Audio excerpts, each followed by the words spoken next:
చెప్పాడు, దినాన్ని నీతో ఆరంభించి నీతో ముగించాలి అని. ఎలా ఆరంభించాలి దినాన్ని? 3 గంటలకు లేచి ప్రార్థన చేసి దినాన్ని ప్రారంభించుకోవాలి. ఇంకో భక్తులు అన్నాడు, ప్రభా నీ సన్నిధిలో ప్రార్థించని దినమంటూ ఉంటే ఆ దినాన్ని నేను భూమి మీద ఉండకూడదు.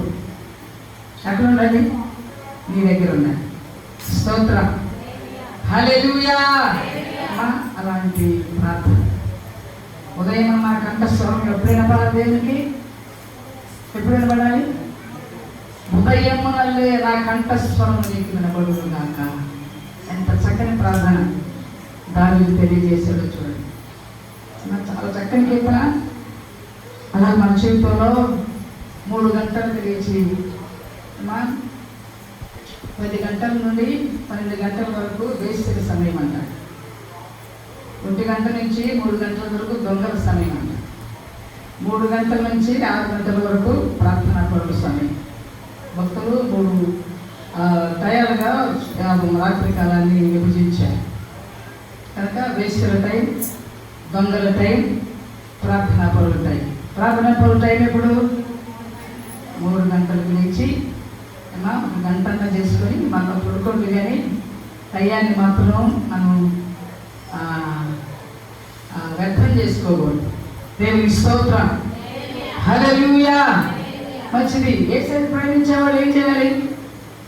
ప్రేమిస్తున్నామన్న వాళ్ళు ఏం చేయాలి? యేసయ్య యోహాను అడిగాడు, ఏమని? యోహాను, నన్ను ప్రేమిస్తున్నావా? నేను ప్రేమిస్తున్నానయ్యా. ప్రేమిస్తే ఏం చేయమన్నాడు?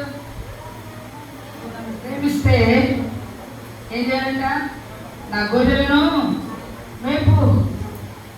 మరలా ప్రేమిస్తున్నావా? నిజంగా నిజంగా నేను ప్రేమిస్తున్నానయ్యా.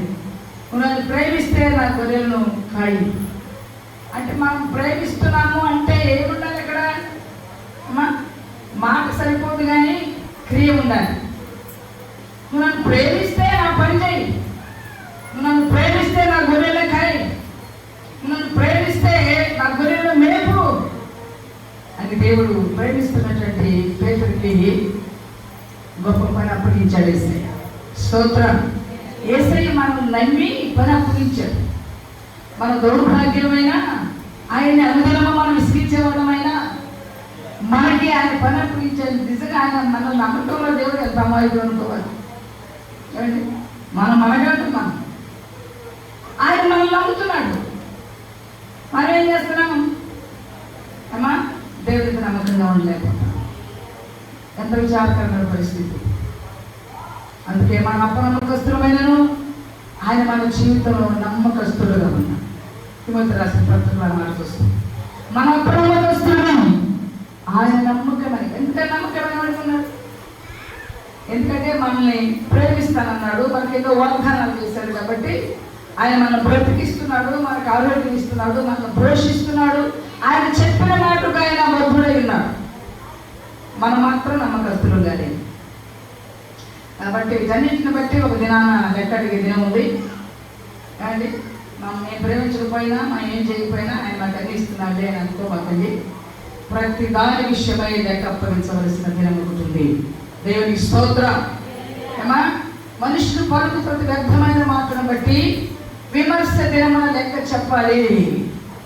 లోకంలోనే ఏమండి ఈ యొక్క ఏమంటారు, ఇవన్నీ వచ్చి యూట్యూబ్లు ఇవన్నీ వచ్చి మీడియా ఇవన్నీ వచ్చి ఈ భూమి మీద ఇలాంటి ఘనమైన కార్యాలు, ఊహించని కార్యాలు చేస్తూ ఉంటాయి. అన్నీ టేప్ చేయబడుతున్నాయి. ఏమండి, అన్నీ కూడా నిమిషంలోనే అవన్నీ కూడా బయటకు వస్తూ ఉన్నాయి. మరి ఈ లోకంలోనే ఇలా ఉంటే పరలోకం తండ్రి మన అన్ని టేప్ చేయడం అక్కడ. ఏమండి, మనం ఏం చేస్తున్నాము? పడుతున్నాం కదా, కూర్చుండుట, లేచి ఉండుట, మన ఆలోచనని కూడా ఆయన ఎరిగినటువంటి దేవుడు. దేవునికి స్తోత్రం. కనుక ఈ దేవుడిచ్చిన జ్ఞానంతో మనుషులు ఇంత విపరీతమైన కార్యాలు చేస్తూ ఉంటే మనం చేసే ప్రతిది కూడా అక్కడ టైప్ అవుతుంది. ఎవ్వరు తప్పించుకోవటానికి వెళ్ళే ఎవ్వరు తప్పించుకోవటానికి వెళ్ళే తప్పించుకుందువా దేవుని తీర్పు నుండి, రాజు అయినా అధికారి వారివి అయినా అర్పించుకుంటువా. ఎంత గొప్పవాళ్ళైనా లోకంలో ఏమంటే అధికారాలు ఉన్నా, పలుకుబడులు ఉన్నా, రికమెండేషన్ చేయగలిగినటువంటి ఈ లోకం వరకే సరిపోతుంది, కానీ దేవుని దృష్టి నుంచి ఎవరు తప్పించుకోలేరు. దేవునికి స్తోత్రం. హల్లెలూయా. మంచిది. మరి కొన్ని విషయాలు మరి వీళ్ళని చెప్పాలని కనిపించి ఆత్మీయంగా చెప్పాను.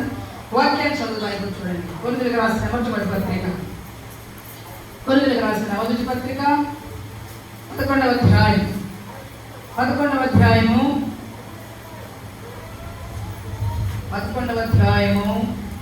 26వ వచనం చదవండి. 26. మీరు ఈ రొట్టెలు తిని ఈ పాత్రలో త్రాగునప్పుడేనా ప్రభు వచ్చు వరకు ఆయన మరణమును ప్రచురించే వారిగా ఉండాలి. ఏం చేయాలి? దేవుని యొక్క ప్రభు రక్త మాంసాల్లో పాల్గొంటే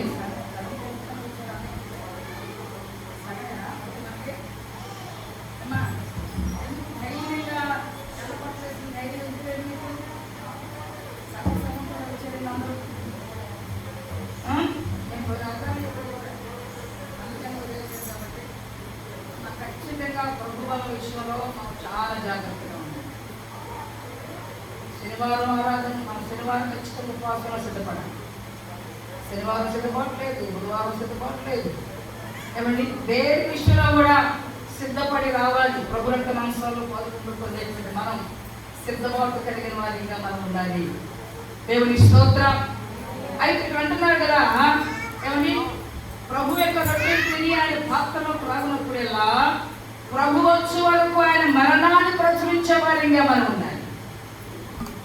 ఓరకు తిని పెట్టడానికి మూతులు నెట్టే సరిపోదు. ఏం చేయాలి? దేవుని మరణాన్ని లోకానికి చెప్పేవారిగా. దేవుడు ఎందుకోసం చచ్చిపోయాడో ఎవరు చెప్పాలి? ప్రభు రక్త మాంసాలు పౌరు ప్రభులు పొందేటువంటి మనం దేవునికి సాక్షులుగా మనం ఉండాలి.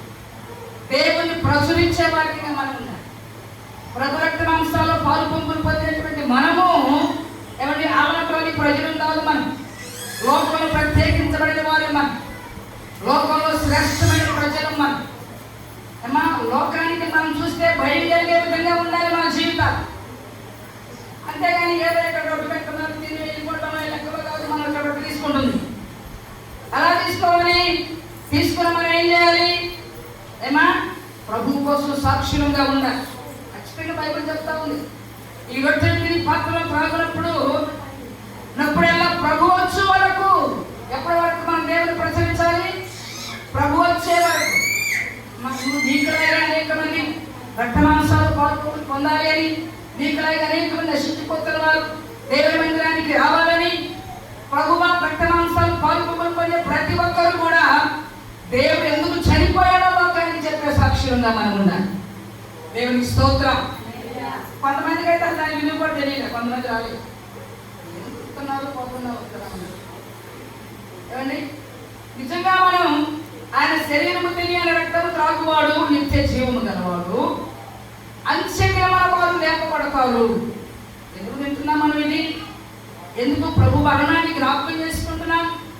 ఆ రొట్టెలు ఆయన శరీరమని, ఆ యొక్క ద్రాక్షారసం ఆయన యొక్క రక్తమని ప్రభు చెప్పాడు. ఇది నా శరీరము అన్నాడు, ఇది నా రక్తము అన్నాడు. కాబట్టి ఇది వింటున్నటువంటి మనము మరలా ప్రభుతో కలిసే వరకు దీన్ని జ్ఞాపకం చేసుకుంటూ ఉండాలి. దీన్ని విలువ తెలియని వారిగా రక్త మాంసాలు మనం చేతులు వేయకూడదు. యోగ్యులంగా మనం చేయవేయాలి.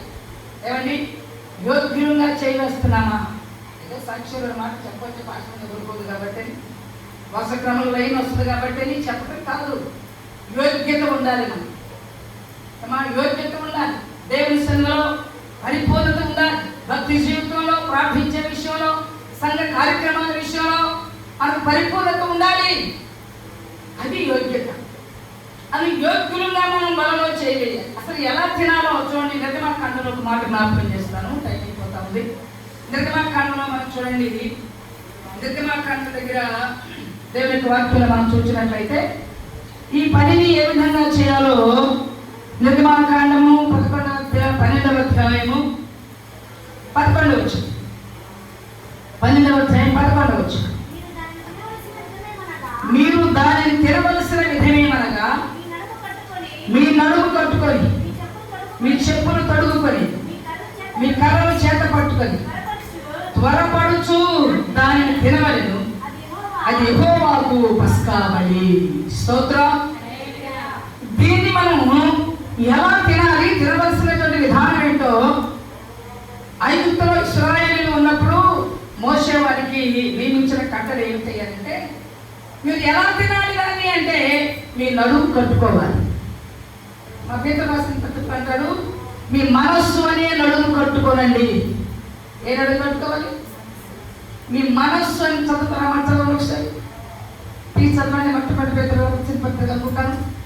మీ మనస్సు అనే నడుము కట్టుకోవాలి. అది నడుము కట్టుకోమంటే ఏమంటే నడుము ఎలా కట్టుకుంటాం?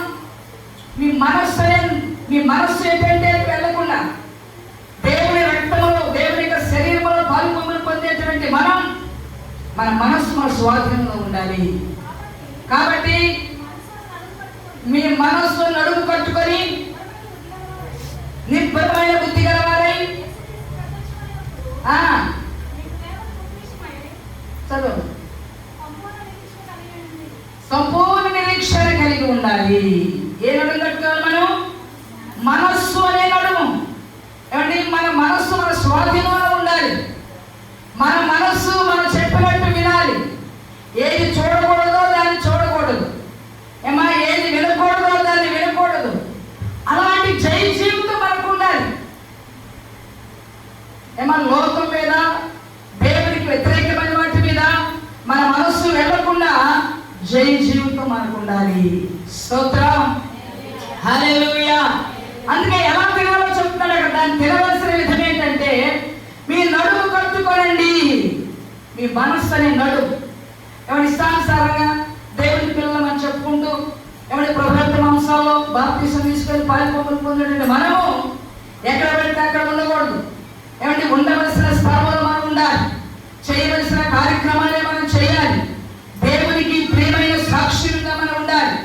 దేవునికి పరిమళ వాసన కలిగినటువంటి విడుదలగా మనం ఉండాలి. దేవునికి స్తోత్రం. క్రీస్తుకి మీరు ప్రియమైన పిల్లలే ఉండాలి అని, పరిమళ వాసనగా ఉండాలి అని క్రీస్తు మన కోసం తను తాను అప్పగించుకున్నాడు అని చూస్తే ఎఫెసీయులకు రాసిన పత్రిక 5వ అధ్యాయంలో చదవనక్కర్లేదు. అందుకని మనము క్రీస్తుకు ప్రియమైన పిల్లలంగా ఉండాలి. మన మనస్సు అంటే మీ నడుము కట్టుకోండి. రెండవదిగా మనం చూస్తే చెప్పులు తొడుక్కోవాలి. చెప్పులు తొడుక్కోవాలి. చెప్పులు దేనికి సాదృశ్యం? ఎఫెసీయులకు రాసిన పత్రికలో మనం చూస్తాం. చెప్పులు సమాధానానికి సాదృశ్యంగా ఉంది. మన రక్తమాంసాలు పాల్పొందులు పొందేటువంటి మనం ఎలా ఉండాలి? ఒకరినొకరు ప్రేమించుకోవాలి. ఒకరినొకరు సమాధానం కలిగి ఉండాలి. సమాధానం కలిగి ఉండాలి. కుటుంబంలో సమాధానం కలిగి ఉండాలి. సహోదరుల మధ్య సమాధానం కలిగి ఉండాలి. ఇలాంటి సమాధానము చెప్పులు అనేటువంటి సమాధాన సువార్త వల్ల సిద్ధ మనస్సు అని చెప్తాడు ఎఫెసీయులకు రాసిన పత్రిక 6వ అధ్యాయంగా. ఎలాంటి సిద్ధ మనస్సు చెప్పండి? సమాధానకరమైనటువంటి సిద్ధమైన మనస్సు కలిగిన వారిగా మనం ప్రభువులో చేయవేయాలి. ఎవరిపైన అసమాధానం ఉంటే చేయి వేయకూడదు. అక్కడ మత్తయి సువార్త అంటాడు, నువ్వు బలర్పించేటప్పుడు బలిపీఠం దానికి వెళ్ళినా కూడా నీ మీద ఎవరికైనా విరోధంగా ఉంటే నీ బలి అక్కడే పెట్టి మొట్టమొదట వెళ్ళి సమాధానం పడి బలర్పించమనే వాక్యం ఉంది. దేవుని స్తోత్రం. హల్లెలూయా. అందుకే భక్తి జీవితం అంటే సామాన్యమైన విషయం కాదు. ఎప్పుడు ఇది పెద్ద, నేను ఎంత చెప్పాను, భక్తిని చేయటం అనేది పెద్ద భారమేం కాదు. ఎందుకు మనం భయపడుతున్నాం అంటే మన క్రమం లేక, సరైనటువంటి ఆత్మీయ జీవితంలో సరైనటువంటి ప్రార్థన జీవితం లేక. ఎప్పుడైతే మనం ప్రార్థిస్తామో, దేవుని మీద అనుకుంటామో, అలాంటప్పుడు ఈ భక్తి చేయటం ఎంతో సులువుగా ఉంటుంది. మన లోకంలో చచ్చిపోకుండా మనకు లోకం కావాలి, దేవుడు కావాలంటే దేవుడిలో ఆత్మీయ జీవితంలో ధైర్యంగా మనం వెళ్ళలేము కదా. లోకంలో అంటే ఒకటి కావాలంటే ఒకరు విడిచిపెట్టాలి. యేసయ్య కావాలంటే లోకాన్ని మనం విడిచిపెట్టాలి. మన లోకంతో పాటు యేసయ్య ఇద్దరు కలిసి జీవించాలంటే అది కుదిరే పని కాదు. దేవునికి స్తోత్రం. అందుకే వాక్యంలో ఒక మాట అంటే ఘోషం అనుకుంటాను, నేడు నేను మీ మధ్య మరణమును జీవమును పెట్టాను, మీకు ఏది కావాలో కోరుకోండి. ఏమన్నాడు? ఏది కావాలో కోరుకోండి. ఏది కోరుకుంటాము? జీవాన్ని కోరుకుంటాం, మంచిదే. మంచి విషయాలు కోరుకోవటం మంచిదే. కానీ దేవుల్లో మనం కొనసాగాలి అంటే లోకంతో కలిసి మనం ప్రయాణం చేయాలి. లోకాన్ని విడిచిపెట్టాల్సిందే ఖచ్చితంగా. లోకాన్ని విడిచిపెట్టకుండా దేవునితో మనం సహవాసం చేయాలి. అందుకే మన భక్తి ఇబ్బంది అనిపిస్తున్నాయి. భారం అయిపోతుంది. ఈ ప్రార్థన చేయలేమండి. మా ఊళ్ళో అంటారు, మీ ప్రార్థన కథలు రాదు, మీ సంఘానికి ప్రార్థన చేస్తానంటారు. అలాంటి బయట ఇప్పుడు వస్తున్నారు. దేవుని స్తోత్రం, హల్లెలూయా.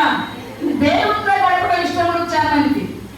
స్టైల్గా చీరలు పట్టుకొని, స్టైల్గా చేతితో బైబిల్ పట్టుకొని కదండి, మేము ఎట్టున్నామా, మా చీరలు ఎట్టున్నాయా అని చూపించడానికి వెళ్తే ఏమండి ఈ భక్తి కష్టంగానే ఉంది.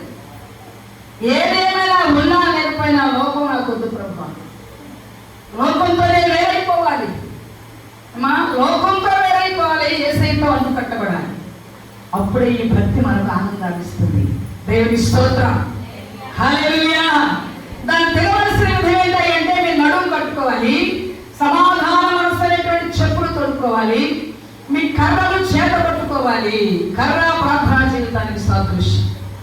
కర్ర ఇంకా తోడుకు సాదృశ్యం. ఏమంటే కర్ర ఏం చేస్తుంది? నడవలేని వాళ్ళు కూలుతున్నప్పుడు ఏం చేస్తారు? కర్ర చేత పట్టుకుంటారు. ఎందుకని? కర్ర నిలబెడుతుంది, పడిపోకుండా కర్ర మనం నిలబెడుతుంది కాబట్టి. అదే ప్రార్థనా జీవితానికి సాదృశ్యం. అంటే మీ కర్రలు చేత పట్టుకోండి, మీరు త్వరపడుచు దానిని తినాలి.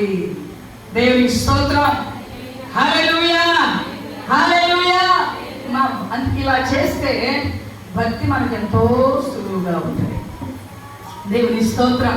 భక్తి చేయటం, దేవునితో నడవటం అనేటువంటిది ఆయనతో ఏకమైపోతే నువ్వే కావాలి ప్రభువా నాకు అనుకుంటే ఆ లోకం వద్దయ్యి ఆ లోకాన్ని విడిచిపెడితే ఏమంటే యేసయ్యతో నడవటం మనకు ఎంతో సులువుగా ఉంటుంది. దేవుని స్తోత్రం. చాలా మంది లోకాన్ని విడిచిపెట్టలేదు, దేవుని విడిచిపెట్టలేదు. దేవుడు కావాలి, లోకం కావాలి. ఏమైనా ఒక రోజంట భక్తుడు పాస్టర్ గారు మంచిగా వాక్యం చెప్పాడంట ధనవంతుడు లాజరు గురించి. ధనవంతుడు లోకాన్ని ఇష్టానుసారంగా బ్రతికాడు. ఏమండి ఆయనకి ఏ బంధువు లేకుండా బ్రతికాడు. లాజరు అయితే ఎంతో పేదరికం అనుభవించాడు, ఆరోగ్యం సరిలేదు, తినడానికి తినలేదు. అలాంటి పరిస్థితుల్లో వారిద్దరూ జీవించారు. మీరేమనుకున్నారు? లాజరుగానే ఉండాలనుకున్నారా, ధనవంతులే ఉండాలనుకున్నారంటే ఏమంటే తెలివితేటల వాళ్ళు చాలా మంది ఉంటారు. వాళ్ళు అన్నారంటే అయ్యా భూలోకంలో ధనవంతులాగా పరలోకంలో లాజరులాగా జీవించాలి అన్నారు. దేవుని స్తోత్రం. ఏమండి అది సాధ్యపడే పని కాదు. నువ్వు పరలోకంలో లాజరులాగా ఉండాలి అంటే ఈ లోకంలో ఇంకా ఏమండి కనుక దేవునికి వ్యతిరేకంగా ప్రతి దాన్ని కూడా మనం జయించాలి. దేవుని స్తోత్రం.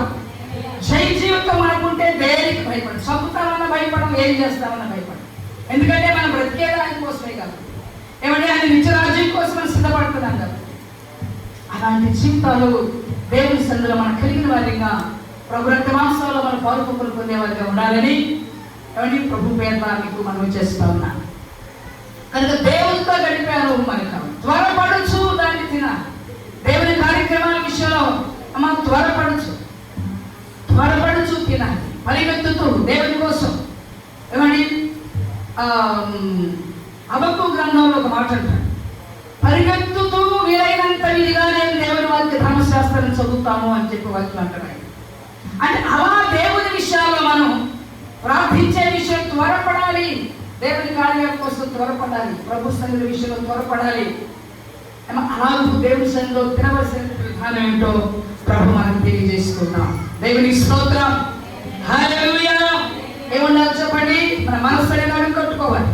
రెండవదిగా సమాధానం ఉండాలి. సంఘంలో సమాధానం ఉండాలి, కుటుంబంలో సమాధానం ఉండాలి, మన బిడ్డల మధ్యలో సమాధానం ఉండాలి. నేను సాక్షిగా చెప్తా ఉన్నాను, లోకమంతా సమాధానం ఉంటుంది కానీ కుటుంబంలో సమాధానం ఉంటుంది. లోకం అంతా చాలా బాగుంటుంది కానీ లోకంతో కుటుంబంలో సమాధానం ఉండదు అని. కనుక ఇవన్నీ కూడా సమాధానం మనకెంతో ఏమంటే ప్రాముఖ్యమైన విషయం. ప్రభు రక్త మాంసాలు పాలు పొందేటువంటి మనం మన ఇరుగు పొరుగు వారితో మనకు సమాధానం ఉన్నాయి. ఇలాంటి సమాధానమైన సిద్ధ మనసుని జోడు తడుకోండి. ఇంకేమంటే మీ కర్రలు ప్రార్థనా జీవితాన్ని మీదేం పడిపోకుండా ఏది నిలబెడుతుందో మిమ్మల్ని, ఏ కర్ర మిమ్మల్ని నడవలేని స్థితిలో నడిపిస్తూ ఉందో ఆ కర్రలు ప్రార్థన సాదృశ్యంగా ఉండేది. మనం ప్రార్థిస్తూ ఉన్నప్పుడు ఎక్కడ పడిపోకుండా నడిపించగలిగేటువంటి కర్రలకు సాదృశ్యంగా ఉన్న ప్రార్థనా జీవితాన్ని మనం కలిగి ఉండాలి. ఇంకా త్వరపడుచు బాధ్యత కలిగిన వారిగా నిర్లక్ష్యాన్ని విడిచిపెట్టి, దేవుని సన్నిధి పట్ల నిర్లక్ష్యం విడిచిపెట్టి త్వరపడుచు ఈ కార్యక్రమాలు చేసేవారిగా ఉండాలి. అదే నిజమైన పస్కా బలి అని వాక్యం తెలియజేస్తుంది. దేవుని స్తోత్రం. హల్లెలూయా, హల్లెలూయా. ఏమా ప్రభు మాస్టర్ పాల్పొందే మనం ఏం చేయాలి? ఏమా నువ్వు ఎక్కడ పని చేస్తున్నావు, ఎక్కడ ఉద్యోగం చేస్తున్నావు, ఎక్కడ ఉంటున్నావో అక్కడ దేవుని గురించి ప్రచురించేదానుగా ఉన్నాను. నేను తింటున్న ప్రభు రక్త మాంసాన్ని నశించిపోతున్న అనేక మంది తినాలి అనేటువంటి ఆసక్తి కలిగిన వారిగా, ప్రభు వచ్చే వరకు ఆయన మరణమును ప్రచురించేవాడిగా, మన శ్రేష్టమైన ప్రజలు మనం ఇది ఇక్కడ వరకే ఏదో భక్తిగా ఉండి బయటికి వెళ్ళిన తర్వాత మనకు ఎందుకులే అనే లెక్కగా ఉన్నారు. ఎక్కడున్నా కూడా ఒక ప్రత్యేకమైన వ్యక్తి అనే విషయాన్ని మర్చిపోదు. ప్రభు రక్త మాంసాలు మనం తింటున్నామంటే దేవుల్లో ప్రత్యేకత, లోకంలో కూడా ప్రత్యేకమైన వ్యక్తులు మనం అనే విషయాన్ని మనం మర్చిపోదు. దేవునికి స్తోత్రం. నిజంగా దేవుడు మనల్ని ఎంతో ప్రేమిస్తున్నాడు, ఎంతో ప్రభు మనల్ని కాపాడుతూ ఉన్నాడు. కాబట్టి నిజంగా ఈనాడు చాలా మంది భూమి మీద కృషి పొన్నూరులో మైకేల్ పాస్టర్ గారు ఆయన ఉన్నారు. ఆయన చనిపోయాడు. భూస్థాపన కార్యక్రమానికి మేము వెళ్ళాలి. నిజంగా మన కళ్ళ ముందే ఎంతో మంది చనిపోతా ఉన్నారు. ప్రభు మనం కాపాడుతున్నాడంటే ఏమండి ఎంత నిజంగా మనం ధన్యులు, ఎంత కృతజ్ఞత కలిగి ప్రభు పట్ల మనం ఉండాలి. మనకి తెలిసి ఉన్న భాస్కర్ పాస్టర్ గారిని మనం చూస్తూ ఉండదు. బాబుకి వచ్చేవాడు పాస్టర్ గారు, వాళ్ళ కుమారుడు మైకేల్ గారు చనిపోయారు. రాత్రి నేను చనిపోయాడు. నేను సాయంత్రం అయితే వాళ్ళ సంఘాలు కాబట్టి అవన్నీ జరుపుకొని సాయంత్రం మరి ఫోన్ చేశారు. కనుక ప్రభు భక్తులను తీసుకొని పోగొడుతున్నారు. మీరు చూడకుండా ఏమంటే మనం బ్రతికున్నామంటే మనం గొప్పవాళ్ళని కాదు. నీతిమంతులు వెళ్ళిపోతున్నారంటే మనం నీతిమంతులు కావు కాబట్టి ఇక పరిపూర్ణం కావాలని ప్రభు మనం బ్రతికించాడు. మన గొప్పవాళ్ళని బ్రతికేమనుకోవాలి. మా వాక్యం అంటే నీతిమంతులు వెళ్ళిపోతున్నారు, కీడు చూడకుండా వెళ్ళిపోతున్నారు అని రాయబడింది. మనం బ్రతికామంటే ఇంకా మనకి నీతి సరిగా అవ్వాలా, మనం ఇంకా పరిపూర్ణతకు రాలా. ఏమంటే మన నీతిమంతులు కాదు కాబట్టి మనం బ్రతుకున్నాం. మన నీతిమంతులుగా చేయబడటానికి దేవుని సందులో మనం సరి చేయబడటానికి ప్రభువుని అడగాలి. దేవుని స్తోత్రం. హల్లెలూయా. అట్టి విధంగా ప్రతి ఒక్కరు కూడా ఏమంటే వాక్యాన్ని మనందరం కూడా ఇప్పటి నుంచైనా ప్రభువా నా మనసు నేను మార్చుకొని, నా మనసు నేను అడుగు, నా మనసు నాకు లోబడే విధంగా చేసుకుని సమాధానంతో నింపబడి కర్రనేటువంటి ప్రార్థన జీవితాన్ని కలిగి త్వరపడుచు నేను తినడానికి మీరు నాకు సహాయం చేయదని ఇప్పటి నుంచైనా ప్రభు సందులో లోకాన్ని విడిచిపెట్టి దేవుడే కావాలని, ఆయనే కావాలని ఆయన దగ్గర తీర్మానం చేస్తూ ప్రభు మాంసాలు పాల్గొంటూ పొందుతాము. దేవుడి మాటలు మన కోసం దీవించి ఆశీర్వదించడం కాక అందరూ తల వచ్చండి. మా ప్రతి ఒక్కరు మోకాళ్ళు వేయండి. ఏదో ఆశామాషగా మనం భక్తి చేయదు. ప్రతి ఒక్కరు మోకరించగలిగిన ప్రతి ఒక్కరు కూడా మోకరించండి, మోకరించి ప్రార్థన ఉండండి. ఎందుకంటే లోకంలో ఎంతో మందికి లోకంలో జీవిస్తున్నారు, పాపంలో జీవిస్తున్నారు, అనేక మందికి భాగ్యం లేకుండా జీవిస్తున్నారు. కాబట్టి అందరూ కూడా మోకాళ్ళు వేసి ప్రభు సన్నిధిలో మనం ఉన్నాం. ప్రార్థనాపూర్వకంగా ఈ పరిచయం మన మంచికి వస్తుండగా అందరూ కూడా ప్రార్థనాపూర్వకంగా ప్రభు వాళ్ళలో చేయవేద్దాం. అందరూ స్తుతిద్దాం ప్రభుని. దేవుడి ధన్యతను బట్టి ప్రభుని మనం స్తుతిద్దాం. హల్లెలూయా, హల్లెలూయా.